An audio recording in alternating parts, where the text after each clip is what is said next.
ആ ഭദ്രകാളി അവതാരം നമ്മളവിടെ വായിച്ച് സമർപ്പിച്ചു. ഇന്നലെ ചതുർത്ഥ സ്കന്ധത്തിലെ 4 പ്രകരണങ്ങൾ പറഞ്ഞു. അതായത് ധർമ്മം, അർത്ഥം, കാമം, മോക്ഷം.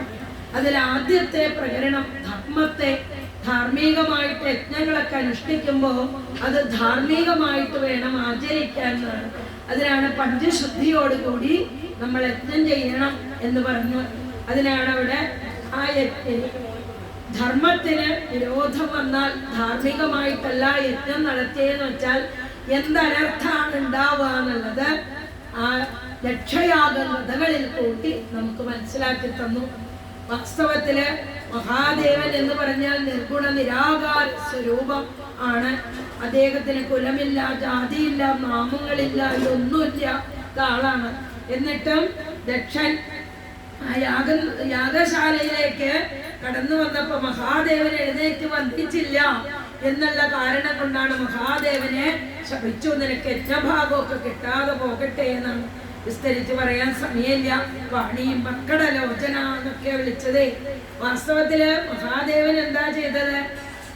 എല്ലാവരെയും നമസ്കരിച്ചു. മനസ്സുകൊണ്ടാണ് നമസ്കരിച്ചത്. കണ്ണടച്ചിരുന്ന എന്താ?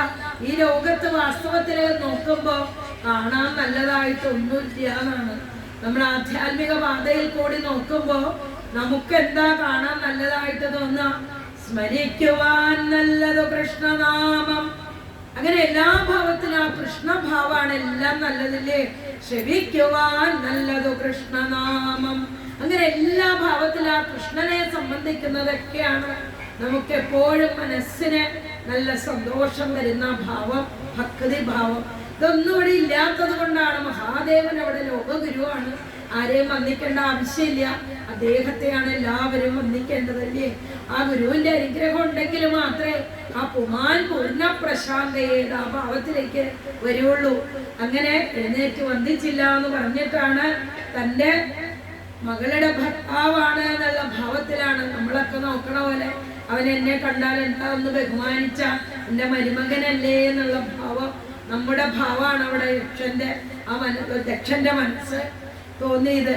എന്നിട്ടാണ് ശാപമൊക്കെ നടത്തി. ഇത് കേട്ടപ്പോ നന്ദികേശ്വരനെ സഹിച്ചില്ല എന്നാണ്. നീ അജമുഖനായിട്ട് തീരട്ടെ എന്ന് ശമിച്ചു നന്ദികേശ്വരൻ. ഇത് കേട്ടപ്പോ ഭൃഗുവിന് ദേഷ്യം വന്നു. ഭൃഗു പറഞ്ഞു, നിങ്ങള് ശിവഭക്തന്മാരെ, അതുപോലെ ശിവന്റെ പാർഷദന്മാരായിട്ടൊക്കെ നടക്കുന്നവരെ എല്ലാവരും, അതായത് സ്നാനം, കുളി ഇതൊന്നും ഇല്ലാതെ പാകണ്ഡന്മാരായിട്ട് തീരട്ടെ എന്നാണ്. അതുകൊണ്ടാണ് ഈ ഭൂതപ്രേത പിശാച സ്വരൂപത്തിലാണ് ഈ ശിവന്റെ പാർഷദ ഗണങ്ങളൊക്കെ അല്ലേ. കുളിയില്ല, നനയില്ല, വൃത്തിയില്ല, മെനയില്ല, ഒന്നുമില്ല, ആ ഭാവത്തിലാണ്. അത് ഈ നന്ദികേശ്വരന്റെ ശാപം കൊണ്ടാണ് എന്ന് പറയും. ഭൃഗുവിന്റെ ശാപം കൊണ്ടാണ്. അങ്ങനെ പരസ്പരം എല്ലാവരും കൂടി നല്ല ഒരു കാര്യമാണ് അവിടെ ചെയ്തത്. പക്ഷെ അവിടെ ശാപത്തിന്റെ മേല് ശാപം വന്നു.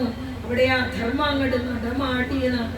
അങ്ങനെ ഇരിക്കുമ്പോഴാണ് ശരിക്കും പറഞ്ഞാൽ ദാക്ഷായണി ദേവിയായിട്ടുള്ള സതീദേവി, ദക്ഷന്റെ മകള്, ആ രണ്ടുപേരെ മാത്രമേ അതിന് വിളിക്കാതിരുന്നോളൂ എന്നാണ്. ബാക്കി ഈ ലോകത്തുള്ള സകല ആളുകളെ വിളിച്ചു. പക്ഷെ ഇവരെ രണ്ടുപേരെയും വിളിച്ചില്ല. പക്ഷെ വാസ്തവത്തിൽ ആരെയാ വിളിക്കേണ്ടത്?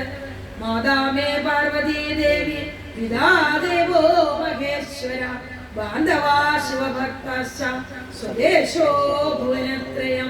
ആ ഭാവത്തിലാണ് കാണേണ്ടതല്ലേ. പക്ഷെ ഇവരെ രണ്ടുപേരെയും മാത്രം വിളിച്ചില്ല. എന്നും ആ സതീദേവി അച്ഛന്റെ യാഗത്തിന് പോണം എന്ന് വാശി പിടിച്ചു. എന്താ കാരണം? ആ ദേവിയിലെ 2 സംസ്കാരം നിലനിൽക്കണം. ഒന്ന് അച്ഛന്റെ സംസ്കാരം, ദക്ഷന്റെ സംസ്കാരം, അതായത് മാനുഷികമായിട്ടുള്ള സംസ്കാരം. രണ്ടാമത് ദേവന്റെ സംസ്കാരം, തന്റെ പതിയായിട്ടുള്ള മഹാദേവന്റെ സംസ്കാരം. അങ്ങനെ ആ 2 സംസ്കാരമോടെ നിലനിൽക്കണം.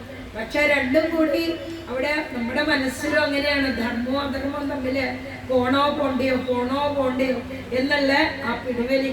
അപ്പൊ വിചാരവും വികാരവും കൂടി തമ്മിലാണ് പിടിവലി ഉണ്ടാവുക. അപ്പൊ എന്താ വേണ്ടത്? നമ്മൾ ശരിക്കും വിചാരത്തിനടങ്ങപ്പെടാതെ ആ വികാരത്തോടു കൂടി ചിന്തിച്ചു വേണം കാര്യങ്ങൾ ചെയ്യാമെന്നാണ്. പക്ഷെ ഇവിടെ സതീദേവി എന്താ ചെയ്തത് എന്ന് വെച്ചാൽ, അച്ഛന്റെ അടുത്തേക്ക് പോവാൻ വിളിക്കൊന്നും വേണ്ടെന്നൊക്കെ പറഞ്ഞു. മഹാദേവൻ പറഞ്ഞു, നമ്മൾ അവിടെ ചെന്നാൽ നമ്മളെ സ്വീകരിക്കില്ല എന്ന് മാത്രമല്ല, നമ്മളെ വേണ്ടാത്ത തരത്തിലൊക്കെ അപമാനിക്കുകയും ചെയ്യും. അങ്ങനെയുള്ളടത്ത് കഴിവതും പോകാതിരിക്കുക. നമ്മളെയൊക്കെ കല്യാണം വിളിച്ചിട്ടുണ്ട്, അവിടെ ചെന്നാൽ നമുക്ക് വലിയ സീറ്റൊന്നും അവിടെ ഇല്ലാന്ന് വെച്ചാൽ കഴിയുന്നതും പോകാതിരിക്കുക. അഥവാ പോയി ആൾക്കാരെ ബോധിപ്പിക്കാൻ പോകുന്നുണ്ടെങ്കിൽ പോകുക, ഒക്കെ കണ്ടിട്ട് വേഗം പോന്നോളാം. ഇവിടെ സർക്കാരെ ഒന്നും സ്വീകരിക്കാൻ നിൽക്കണ്ട. അപ്പൊ ഒരു ഭാവത്തില് പറഞ്ഞു. പക്ഷെ അമ്മയായിട്ടുള്ള സതീദേവി നോക്കുമ്പോ ആ നന്ദി ഭൃങ്കി തുടങ്ങിയിട്ടുള്ളവരെല്ലാവരും പോയി എന്നാണ്. അവിടെ ചെന്ന